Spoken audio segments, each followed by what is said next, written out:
Hello everyone, welcome to another video of our PYQ series. इसमें हम 1979 से लेके 2024 तक के ईच एंड एवरी PYQ कर रहे हैं with absolute clarity and concept building to increase our marks by 40 in upcoming prelims. So देखो, एक सबसे बड़ी कंप्लेन जो आप लोग की आई वो ये है कि लॉन्ग फॉर्मेट में कंटेंट चाहिए, जैसे 1 आवर 2 आवर्स के कंटेंट, और हमें क्लाइमेटोलॉजी लेट से पूरा ख़त्म करना है सिर्फ एक वीडियो में। बट ये मेरे लिए पॉसिबल क्यों नहीं है? क्योंकि मेरी कुछ फिजिकल लिमिटेशन है। लेट से मैं जैसे 30 मिनट तक पढ़ाता हूँ, 35 मिनट तक मैंने लेक्चर रिकॉर्ड किया, उसके बाद मैं फिजिकली एग्जॉस्ट हो जाता हूँ। बट अगर उसके ऊपर मैं स्ट्रेच करूँ तो मैं आपको बस सरफेस लेवल पे पढ़ा पाऊँगा, मैं उस एनर्जी के साथ आपको कॉन्सेप्ट डिलीवर नहीं कर पाऊँगा जिस एनर्जी के साथ मुझे करना चाहिए। तो मैंने क्या प्लान किया है कि मैं हर 10 साल का मतलब PYQ का एक पर्टिकुलर टॉपिक एक वीडियो में कवर करूँगा। और उसके बाद अगर आप लोग को एक चाहिए कि लॉन्ग फॉर्मेट में कंटेंट चाहिए, तो लेट से अगर मैंने 4 वीडियो रिकॉर्ड किए, लेट से 10 करके 40 साल के, जब चारों वीडियो अपलोड हो जाएंगे, मैं लास्ट में उन चारों वीडियो को डाउनलोड करके या तो मैं एक प्लेलिस्ट बना दूंगा या मैं उनको एक लॉन्ग फॉर्मेट में आपको अवेलेबल करा दूंगा। That is the best I can do, और वो हम सब के लिए बेनिफिशियल होगा। सो being said that, let's start. ठीक है, तो अभी तक हम क्या क्लाइमेटोलॉजी पढ़ चुके हैं, और हमने जियोमॉर्फोलॉजी का 1979 से लेके 1990 तक कवर कर रखा है। आज हम 1990 से 2000 तक कवर करेंगे। ठीक है, तो ऐसे 10-10 ईयर करके 4 वीडियो में पूरा अपना कवर हो जाएगा एक टॉपिक। ओके, ठीक है। 1991 का पहला क्वेश्चन इसमें आया कि मैच करना है और वेरियस आपके लैंडफॉर्म्स दिए हुए हैं और उनके थोड़े टाइप है, उनके बारे में कुछ दिया हुआ है। ठीक है, तो मशरूम रॉक्स आपको पता है कि ऐसे होते हैं। इनमें क्या होता है कि जो नीचे की ये लेयर होती है इरोड हो जाती है, बट ऊपर जो होती है वो हार्ड रॉक होता है, तो इरोड नहीं होता, तो इसको मशरूम रॉक बोलते हैं। तो किस वजह से बनता है? विंड के इरोजन की वजह से। अभी मैंने कल भी डिस्कस किया था आपसे कि जो विंड है, एयर है, ग्लेशियल है, रिवर है, इनके जो डिपोजिशनल और इरोजनल लैंडफॉर्म्स हैं उनके बारे में आपको बहुत अच्छे से पढ़ना है। ठीक है, और ठीक है, तो A का 4 हो गया। और एक दूसरी चीज़ एक कमेंट में आया था कि मुझे आंसर नहीं मार्क करना चाहिए ताकि लोगों को थोड़ा सोचने का मौका मिले, which I will incorporate in next lecture. ठीक है, ये इसका नोट्स पहले बन चुका था तो इसमें मैं नहीं कर पाया। ठीक है, उसके बाद अपना आता है थार वी ऑल नो कि अपना लो लैटिट्यूड डेजर्ट है राजस्थान वाले एरिया में। वोस्गिस जो है वो अपना ब्लॉक माउंटेन है। ये ऊपर क्वेश्चन आ चुका है वोस्गिस माउंटेन का 1983 के आसपास आई थिंक, और ये वोस्गिस माउंटेन जो है वो 2024 में भी रिपीट हुआ था। So time and again I am emphasising बार बार कि भाई PYQ रिपीट होते हैं, थीम्स रिपीट होती हैं, क्वेश्चन रिपीट होते हैं, कर लो। मैं स्ट्रैटेजी वीडियो नहीं बनाता, मैं सीधा PYQ करा रहा हूँ। सो इवन दो बहुत कम लोग देख रहे हैं, बट जो देख रहे हैं ना वो सेलेक्ट होंगे और कॉमेंट में दोबारा आके मुझसे मिलेंगे। ठीक है, वही चाहिए मुझे, मैं यूट्यूबर नहीं हूँ, मुझे यूट्यूब से पैसे नहीं बनाने। ठीक है, सो मशरूम रॉक्स को हमने विंड इरोजन से मैच कर दिया, वोस्गिस को मैच कर दिया ब्लॉक टाइप से, थार को हमने लो लैटिट्यूड डेजर्ट से मैच कर दिया। अब जो केप वर्डे करके लिखा हुआ था ये मुझे नहीं पता था, बट अगर आपके पास 3 का आंसर आ गया तो आप चौथे पे बड़े आराम से पहुंच सकते हो। बट बाद में मैंने जब केप वर्डे के बारे में देखा तो एक वॉल्केनिक ये है, अपना आइलैंड है ये। लेट्स से अपना अगर ये अफ्रीका कॉन्टिनेंट है तो यहाँ पे इस साइड में ये केप वर्डे करके ये वॉल्केनिक आइलैंड्स हैं। ठीक है, हाँ, तो अब ब्लॉक माउंटेन की बात हो गई है तो कुछ और ब्लॉक माउंटेन्स के नाम देख लेते हैं। एक थोड़ा सा ऐड ऑन है जो आपके नोट्स की वैल्यू बढ़ा देता है। ठीक है, तो ब्लॉक माउंटेन कौन कौन से हैं? सियरा नेवाडा में है, यूनाइटेड स्टेट्स। सतपुड़ा और विंध्यान के जो माउंटेन अपने इंडिया में हैं वो भी ब्लॉक माउंटेन्स हैं। जो वोस्गिस माउंटेन है फ्रांस में वो भी ब्लॉक माउंटेन है। ठीक है, सो बीइंग सेड दैट 1991 का ये क्वेश्चन कंप्लीट हुआ। उसके बाद 1991 बरखन्स के बारे में पूछा गया। अच्छा, बरखन्स को बर्चन्स भी बोलते हैं, BRCHANS। ठीक है, अभी जब करंटली मैं ये चीज़ को पढ़ा रहा हूँ मेरे सामने NCERT खुली हुई है और ये NCERT से रिपीटेड क्वेश्चन है। So you know the value of static and PYQ। ठीक है, तो बरखन के बारे में पूछा, ऑल्दो मैंने मार्क कर रखा है बट नेक्स्ट टाइम से मैं इसको अनमार्क रखूंगा so that we can at least think about this question. ठीक है, barchan is a crescent shape sand dunes. ठीक है, अगर सैंड ड्यून की बात होगी तो फिर ये सैंड ड्यून क्या है? ये डिपोजिशनल लैंडफॉर्म है। ओके, एयर चलती है, सैंड उठाती है और ऐसे ऐसे डिपॉजिट करती है, तो उसको बरखन्स बोलते हैं, ठीक है। तो अब बरखन के रिलेटेड जो इसके भाई बहन हैं, मतलब जो इसके सिबलिंग्स टाइप के स्ट्रक्चर हैं, उनके बारे में पढ़ते हैं, ठीक है। अब जैसे पॉइंट ये ना कि जैसे बरखन आया तो आपने लेट से इमेज देख लिया एनसीईआरटी में कि भाई बरखन ऐसे बना होता है, ठीक है। ये विंड चल रही है, ये बरखन ऐसे क्रिसेंट शेप में बना हुआ है। बट जब पेपर में वो पूछेगा ना आपसे, तो पेपर में आपको ना लैंग्वेज देगा कि ठीक है, उसके बरखन्स के कुछ कैरेक्टरिस्टिक्स देगा, आपको इमेज नहीं देगा, मोस्ट प्रॉब्ली नहीं देगा। सो आप जब भी कोई लैंडफॉर्म देखो तो उसके बारे में जो 2-3 टेक्स्ट हैं, जो 2-3 कीवर्ड्स हैं, आप उनके बारे में पढ़ो। जैसे कल हमने फिजॉर्ड के बारे में पढ़ा था, तो उसमें क्या था कि ग्लेशियल एक्शन से जो वैली बनती है वो सबमर्ज हो जाती है, तो उससे फिजॉर्ड बनता है। अब वो फिजॉर्ड आपको चित्र बना के नहीं देगा ना कि आपने फिजॉर्ड देखा हुआ और आप समझ जाओगे, तो थोड़ा सा उसके 2-4 keywords you have to be familiar with, ठीक है। तो बरखन क्या हो गया, अपना क्रेसेंट शेप्ड हो गया। चलो बरखन अगर हमने पढ़ लिया है तो बरखन से रिलेटेड पढ़ लेते हैं। तो barchan is a crescent shaped away from the wind, ठीक है। तो अगर बरखन ऐसे ऐसे बन रहे हैं, ठीक है, ऐसे क्रेसेंट शेप्ड ऐसे ही होता है, तो विंड मतलब इस तरह चल रही है, ठीक है। ये विंड की डायरेक्शन है, from this side to this side, okay. तो इसको डाउन विंड बोलते हैं। और अगर ये ऐसे बना होता, ठीक है, विंड ऐसे चलो, तो इसको अप विंड बोलते हैं। तो बरखन्स आर डाउन विंड, ये हमें याद रखना है। Safe, I am not sure if I am pronouncing it correct, but safe होता है जो सिमिलर टू बरखन्स होता है, बट सिर्फ एक विंग होती है। तो आप बरखन में देखोगे तो 2 विंग है ना, विंग 1 एंड विंग 2, बट जो सेफ बनेगा वो सिर्फ इतना बनेगा, ठीक है। और विंड ऐसे बह रही है, तो this is known as safe, ठीक है। फिर पैराबोलिक ड्यून्स होते हैं रिवर्स ऑफ बरखन्स। अभी हमने बताना कि अगर विंड ऐसी चल रही तो इसको बरखन बोल देंगे, अगर विंड ऐसी चल रही है और इसका पैराबोलिक ड्यून बोल देंगे, ठीक है। इट जस्ट, इसको क्या बोल देंगे, ये डाउन विंड था तो ये अप विंड हो जाएगा, ओके। लॉन्गिट्यूडनल होगा, जो पैरेलल टू विंड जो स्ट्रक्चर्स बनेंगे। ट्रांसफर जो होगा, जो परपेंडिकुलर टू विंड बनेंगे। ये आपका एनसीईआरटी में फिजिकल ज्योग्राफी के पेज नंबर 68 पे दिया हुआ है। Please go and add it to your notes. अब देखो पॉइंट क्या है ना कि मेरा पढ़ाने का स्टाइल थोड़ा सा डिफरेंट है। मैं आपको एकदम स्पून फीड नहीं करता, मैं आपके अंदर बस क्यूरियोसिटी जगाता हूँ कि देखो यार पीवाईक्यूज कहाँ कहाँ से रिपीट हो रहे हैं, कैसे कैसे थीम्स रिपीट हो रहे हैं। Now it is your job to go and search and add it to your notes, so that आप अपनी लाइफ में ग्रो कर पाओ। मैंने ये चैनल भी इसीलिए बनाया था कि मैं तुम लोगों में क्यूरियोसिटी इन्वोक कर सकूँ, एक सेल्फ सस्टेन्ड यूपीएससी एस्पिरेंट बना सकूँ, जो कि डजेंट मैटर कि वो एग्ज़ाम में क्या करता है, वो अपनी लाइफ में अच्छा करेगा।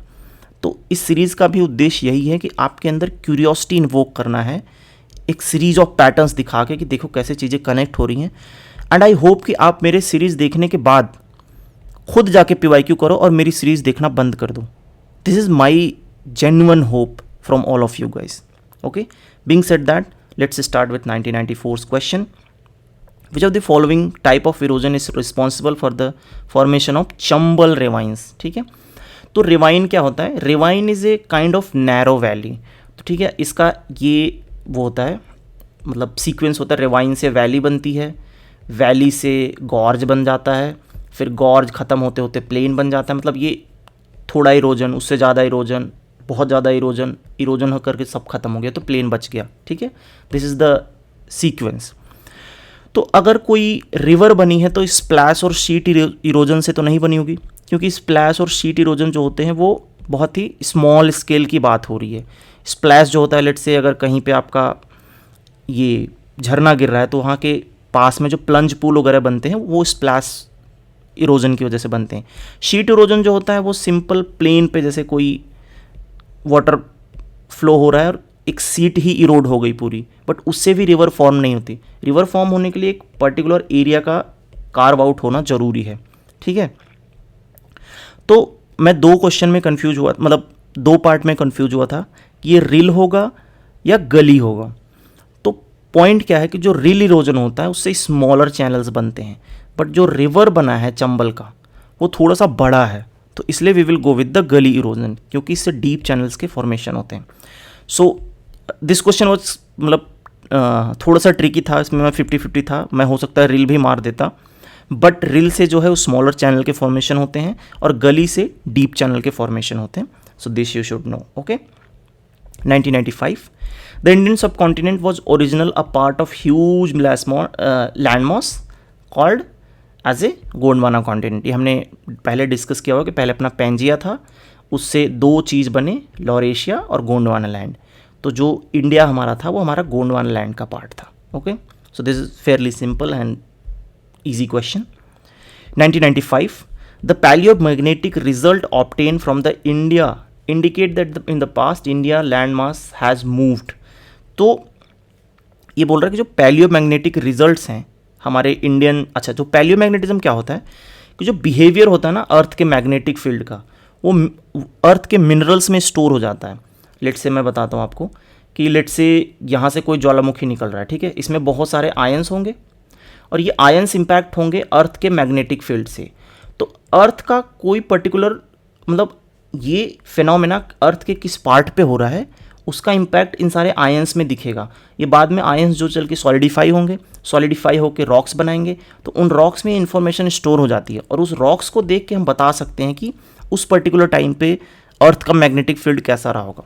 ठीक है, तो यही इस स्टेटमेंट में दिया हुआ है। ये बहुत इंपॉर्टेंट प्रॉपर्टीज़ है, ये आपको आगे 2010 से 2024 वाले जो क्वेश्चन होंगे ना उसमें 2-3 बार आपको दिखेगा कि पैलियोमैग्नेटिज्म पे क्वेश्चंस आए हुए हैं। I will show you.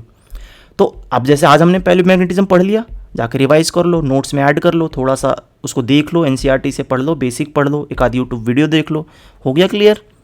Short notes बनाने, बहुत बड़ा नहीं लिखना है कि पैलियोमैग्नेटिज्म पढ़ने बैठ गए हर जगह से। ठीक है, तो इसमें क्या है कि ये पूछ रहा है कि पैलियोमैग्नेटिज्म देखने के बाद हमें पता कैसे चला कि हमारा मतलब जो इंडियन सब कॉन्टिनेंट है वो कैसे मूव हुआ था। तो देखो ये पैलियोमैग्नेटिज्म का इस क्वेश्चन से कोई लेना देना नहीं है। वी शुड नो कि जो हमारा अर्थ मतलब जो हमारा इंडियन सब कॉन्टिनेंट था वो पहले साउथ में था, वो धीरे धीरे मूव करके यहाँ नॉर्थ में आया हुआ है। तो this is a factual question जो कि हमने जब कॉन्टिनेंटल ड्रिफ्ट थ्योरी पढ़ी थी उसमें ये हमें क्लियर होना चाहिए था कि नॉर्थवर्थ मूवमेंट हुई थी। So this is that question and after that let's solve 1997। Question आया है डेक्कन ट्रैप्स, वेस्टर्न घाट, अरावली, नर्मदा, इन सबको इनके पीरियड से मिलाना है। अच्छा देखो, ये जो पीरियड वाले क्वेश्चन है ना ये 1997 से लेके आज तक कभी रिपीट नहीं हुए हैं। मतलब एटलीस्ट मैंने जहाँ तक पीवाईक्यू सॉल्व किए हैं ऐसे डायरेक्ट रिपीट नहीं हुए हैं। मीन्स में आप थोड़ा सा इनको एज ए कीवर्ड डाल सकते हो कि हाँ जाए अरावली जो अपना प्री कैम्ब्रियन है इस तरह से, बट प्रीलिम्स में क्वेश्चन नहीं आया हुआ है। सो मुझे एक हंच आ रही है कि कोई भरोसा नहीं कि अगले 1-2 साल में ये रिपीट कर जाए। So we should know it, और आएगा तो इसी में से आएगा। यूपीएससी का एग्जामिनर आलसी होता है, वो अलग से नहीं बनाने जाएगा, इसी में से उठा के वो दे देगा और लोगों को लगेगा अरे ये क्या आ गया, बट आता यहीं से है। ठीक है, तो अब हम देखते हैं कि बात क्या हो रही है कि जो अरावली पर्वत जो हैं वो बहुत पुराने हैं। ठीक है, तो आपको इन सब के बारे में आइडिया कैसे चलेगा।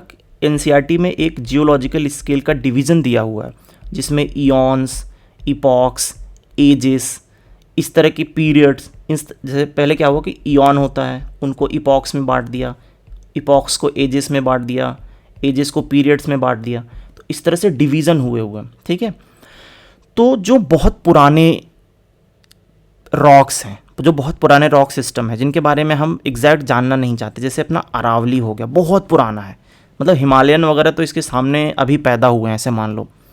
तो अरावली जो है अपना प्री कैम्ब्रियन रॉक सिस्टम है, मतलब प्री कैम्ब्रियन मतलब बहुत ही पुराना, बहुत ज़्यादा पुराना। ठीक है, उसके बाद हमारे पास 3 तरह के पीरियड डिवाइड हुए। ठीक है, एक सेनोजोइक, एक फनेरोजोइक, एक प्रोटेरोजोइक। ठीक है, ये आप जाके पढ़ना प्लीज़ एनसीईआरटी में। तो जो सेनोजोइक है ना, दिस इज सेनो मतलब न्यू, ठीक है, प्रोटेरो मतलब पुराना, फनेरो मतलब थोड़ा बीच का। तो जो सेनोजोइक है this is new, very new. तो इस सेनोजोइक में क्या फॉर्म हुआ होगा, जैसे अपने वेस्टर्न घाट फॉर्म हुए होंगे, अपना हिमालय फॉर्म हुआ होगा, अपने जो वो नॉर्दर्न के प्लेन्स है ना, ये तो हिमालय जब फॉर्म हुआ यहाँ से नदियाँ निकलना शुरू हुई तो इन्होंने ये प्लेन का फॉर्मेशन किया, फिर यहाँ से जब नदियाँ निकलना शुरू हुई तो इन्होंने वेस्टर्न घाट का फॉर्मेशन किया। तो जो सब कुछ ऐसे न्यू फिनोमेना हुए, न्यू मतलब ज्योग्राफिकल स्केल पे न्यू, तो वो हमारे लेट सेनोजोइक एरा में हुए, मतलब न्यू का भी वेरी न्यू टाइप। तो वेस्टर्न घाट को हमने लेट सेनोजोइक से मिला दिया, अरावली को हमने प्री कैम्ब्रियन मिला दिया। सो इन दोनों से ही आपका आंसर आ जाता है, बट 2 फैक्चुअल और चीज़ें हैं जो हम रट लेते हैं। जो डेक्कन ट्रैप है वो क्रिटेशियस इयोसीन में हुआ है। अच्छा देखो, इसका मैं पूरा डिवीज़न आपको यहाँ पे अभी पढ़ा सकता हूँ, बट फिर वो पीवाईक्यू सीरीज़ का एसेंस लॉस्ट हो जाएगा। तो आपको ये या तो रट लो या जाके एक बार क्लैरिफाई कर लो कि ईऑन्स को एजेस में और इपॉक्स में कैसे डिवाइड किया जाता है। बट आई वुड से 90% रट लो, क्वेश्चन इसी में से आ जाएगा और काम हो जाएगा, ठीक है। तो अभी तक हमने क्या सीखा कि अरावली जो है प्री कैम्ब्रियन है, बहुत ही पुराना है, मतलब अरावली तो पर्वत बचा भी नहीं है, एकदम प्लेन सा हो गया है। मैं अरावली के आसपास ही रहता हूँ तो मुझे दिखता है। और डेक्कन ट्रैप अपना क्रिटेशियस पीरियड में है। वेस्टर्न घाट नया है तो इसको न्यू सेनोजोइक में लगा देंगे। और नर्मदा और तापी जो है वो प्लेस्टोसीन में है, बिल्कुल न्यू, ये भी न्यू फिनोमेना है, ठीक है। तो ये 1997 थोड़ा सा factual question, but anyway we have to do it. 1998 which of the following is the east flowing rivers of the India has a rift valley due to down warping. अच्छा, down warping क्या होता है कि late से ऐसे एक river बीच में जा रही है या ऐसे एक नॉर्मल वाटर सोर्स है, क्या हुआ कि इस तरह का जो लैंड मास है ये धंस गया या उठ गया। अगर ये धंस गया या उठ गया तो इसमें से एक नदी निकल जाएगी, तो उसको बोलते हैं डाउन वार्पिंग। मतलब अब देखो दो तरीके से हो सकता है ना कि ऐसे लैंड मास था, इससे बीच का लैंड मास धंस गया और यहाँ से नदी निकल गई, या ऐसा लैंड मास था इसके दोनों साइड का लैंड मास उठ गया तो भी बीच वाला धंस जाएगा। तो दोनों तरीके से डाउन वार्पिंग होती है। तो पूछ रहा है कि ईस्ट फ्लोइंग रिवर कौन कौन सी है जिनके पास रिफ्ट वैली है, ठीक है। और थोड़ा देखते हैं। तो इसमें जो मतलब ये दामोदर रिवर है, दामोदर रिवर यहाँ कहीं बहती है, ये ईस्ट फ्लोइंग रिवर है ना अपना, ये ईस्ट हो गया, ये वेस्ट हो गया, नॉर्थ हो गया, साउथ हो गया। ईस्ट फ्लोइंग रिवर है दामोदर रिवर, इसके पास रिफ्ट वैली। अच्छा देखो इसमें कुछ ना कॉन्सेप्ट नहीं है, इसमें मैं आपको कॉन्सेप्ट नहीं पढ़ा सकता, ठीक है। दामोदर रिवर के पास रिफ्ट वैली है तो है, अब क्या कर सकते हैं, रटना है, ठीक है। बट अब रिफ्ट वैली की बात हो गई इंडियन में, तो और देख लेते हैं कि और कौन सी रिवर्स के पास रिफ्ट वैली है। तो मैंने जो डिस्कवर किया, मतलब जो मैंने सर्च किया इंटरनेट पे, नर्मदा, तापी और माही, ये तीनों रिवर्स जो हैं इनके पास रिफ्ट वैली है और ये तीनों वेस्ट फ्लोइंग रिवर हैं। ये देखो, ये जो नर्मदा वाला विंध्यायन सतपुड़ा वाला रेंज है यहाँ पे, उन्हीं के बीच में ये ताप्ती और माही, मतलब एक तरह से सिबलिंग रिवर्स मान लो, तो इन सब के पास अपना ये रिफ्ट वैली हैं ये, ठीक है। So being said that this is done, उसके बाद आते हैं 1999 पे। Which of the following scholar suggested that the earth's origin is from gases and dust particle. Again factual question. ये ओ स्मिट करके एक वैज्ञानिक थे जिन्होंने बताया था कि जो अर्थ का ओरिजिन है वो डस्ट पार्टिकल से हुआ है। ऑल्दो बाद में वो बिग बैंग थ्योरी ये सब आए, जो कि अपना एनसीईआरटी का फर्स्ट चैप्टर है ओरिजिन ऑफ अर्थ करके, उससे क्वेश्चंस कभी कभी आते हैं। So go and read that as well, okay. But अब इनके नाम आए तो इनके बारे में थोड़ा थोड़ा जान लेते हैं। जो जेम्स जीन थे, इन्होंने एक टाइडल थ्योरी दी थी अर्थ के ओरिजिन की। अब इसके बारे में डिटेल में नहीं जानना है, ओके, ये हमारे सिलेबस का पार्ट नहीं है। एफ ऑयल थे, इन्होंने सस्पेंडेड पार्टिकल न्यूक्लियर रिएक्शन का एक थ्योरी दिया था कि न्यूक्लियर रिएक्शन की वजह से हमारे अर्थ का जन्म हुआ है। एच आल्फमैन ने मैग्नेटिक स्टॉर्म की थ्योरी दी थी। अगर इन और वेरी बैड टाइम ही आ गया तो इसमें मार्क कर देना, बट अगर जैसे अभी आप कल पेपर देने जा रहे हो प्रीलिम्स का, अगर ऐसे क्वेश्चन आ गए छोड़ देना, अगर नहीं आता है कोई नहीं कर पाएगा इसको, ठीक है। सो बीइंग सेड दैट हमने 2000 में कोई क्वेश्चन नहीं आया था, सो 2000 तक के हमने जियोमॉर्फोलॉजी के क्वेश्चंस डिस्कस कर लिए हैं। और thank you for watching till the end. और आपका फ़र्ज़ बनता है इस वीडियो को लाइक करो, अगर मैंने इस वीडियो में कोई क्वेश्चन पूछे हैं तो आंसर करो, एंड चैनल को सब्सक्राइब करो अगर नहीं किया है तो, ताकि यूट्यूब का एल्गोरिदम आपके पीछे पड़ जाए and it just motivates you to finish the PYQ before you go in the examination hall to write your prelims paper, ठीक है। बीइंग सेड दैट जियोमॉर्फोलॉजी ख़त्म करने के बाद हम पैरेलल में या तो पॉलिटी या इकोनॉमी भी उठा लेंगे, ठीक है। उसके बाद इसमें ओशिनोलॉजी, फिर इंडियन ज्योग्राफी, इस तरह से कराते रहेंगे पैरेलल, और 2 सब्जेक्ट के वीडियोज़ रेगुलर आते रहेंगे। और वीडियोज़ यही आएंगे 30 से 35 मिनट का, क्योंकि मैं थोड़ा थक जाता हूँ। और हर वीडियो में 10 साल का करेंगे एक पर्टिकुलर टॉपिक का, ठीक है। So thank you for watching, see you in the next one. Please अपने होमवर्क करते रहो और फोमो में मत आओ, स्ट्रैटेजी वीडियोज़ मत देखो, अपना खुद के ऊपर कॉन्फिडेंस बढ़ाओ by doing PYQ with me or by yourself. So see you in the next one. Bye.